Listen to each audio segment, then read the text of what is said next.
So I went to the range today, and among the guns that I brought with me, I brought my KSG. Because I figured I only fired one tube through it before, so I figured I'd fire a couple more tubes through it. And as such, I'm going to give a little update on my for my video on the KSG. And a few things of note about it is one downside, one kind of major negative for me for the KSG is that the KSG throws the shells straight down.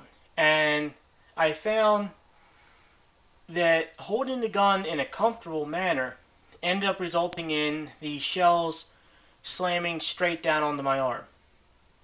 Now, I'm sure with future shooting events that, taking it out to shoot it some more, I'll find a better way to hold it so that the shells are not hitting me. However, I found that they tended to hit you. And the main negative to that was when you cycle the gun rapidly, especially on the ejection stroke, and even relatively mild cycling, because near the end of firing off both tubes, I started cycling slower, hoping the shells would hit me, not quite as hard.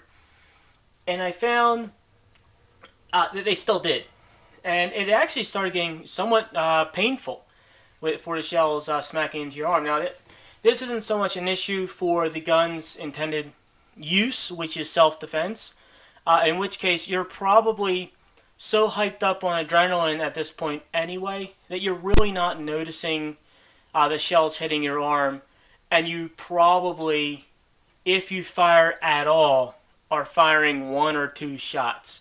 The total 14, 16 plus 1 that the shotgun holds is somewhat overkill, which makes it nice because in one way I don't have a problem, for instance, clearing my house with just the gun and no extra ammunition, because the gun holds so much ammunition for a shotgun as it is. But if you're planning on taking it to the range for a day of shotgun shooting, there are other shotguns I think would be better, namely any shotgun that doesn't eject straight down onto your arm. So, for instance, for me, that would be my MKA 1919. But pretty much any other shotgun is going to be a better shotgun to take to the range. That being said, it is a blast. Now, I did notice, as a positive, it's very easy to cycle this shotgun very quickly. Now, my shotgun, as you'll notice from the picture, has a stubby foregrip, and the way I hold it is kind of on it, kind of off of it, where my hand is mostly on the side, and I'm using that grip more as a extra leverage to pull back, so I don't have to worry about my hand slipping, and therefore I don't have to hold the front of the gun quite as hard. And I found it to be very comfortable to hold the shotgun that way. And I also found while I was at the range that you can actually pump this shotgun pretty dang fast. Now, another note is, as you'll notice, I have a Kel-Tec 512. The reason I went with the 512 is that it takes AA batteries, and they're readily available, and I didn't have to worry about stockpiling CR123s or other special batteries.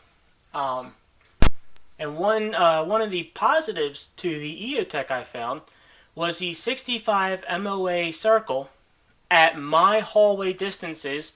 So, we're talking something in the neighborhood of maybe 8 yards at most. I don't even think it was 8 yards that I was at. But pretty much at my hallway distances, the shotgun spread with double odd buck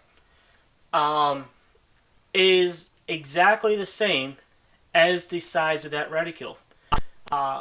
Pretty much every shell fell within it, and a good, they had a nice patterning that covered that point. And I found that it did it consistently.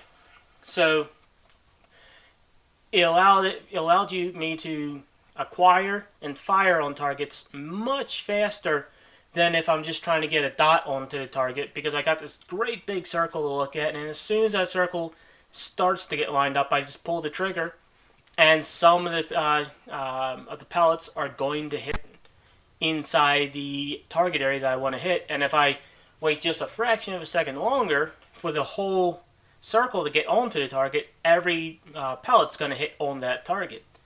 So those are a few positives, and they are a few considerations to make. I actually personally strongly recommend putting in EOTech, any of the EOTechs, because they all use the same reticule, on a Kel-Tec KSG.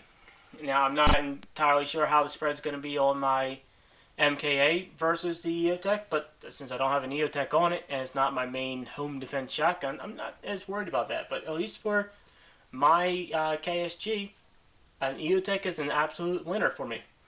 So that's all I have for that now, and I may post a few other videos on some of the other guns I brought. I actually brought 4 with me. I brought the KSG, the SHTF-50, and the Mosin Nagant. The 4th one I didn't get to shoot was my 22 semi-automatic pistol. I forget the name of it. But anyway, unfortunately, my key broke for its locked case, so I was not able to bring it out to shoot.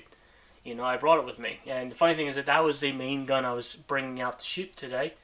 Luckily, I brought the backups, or I would have had nothing to do while I was at the range. Anyway, have a good day.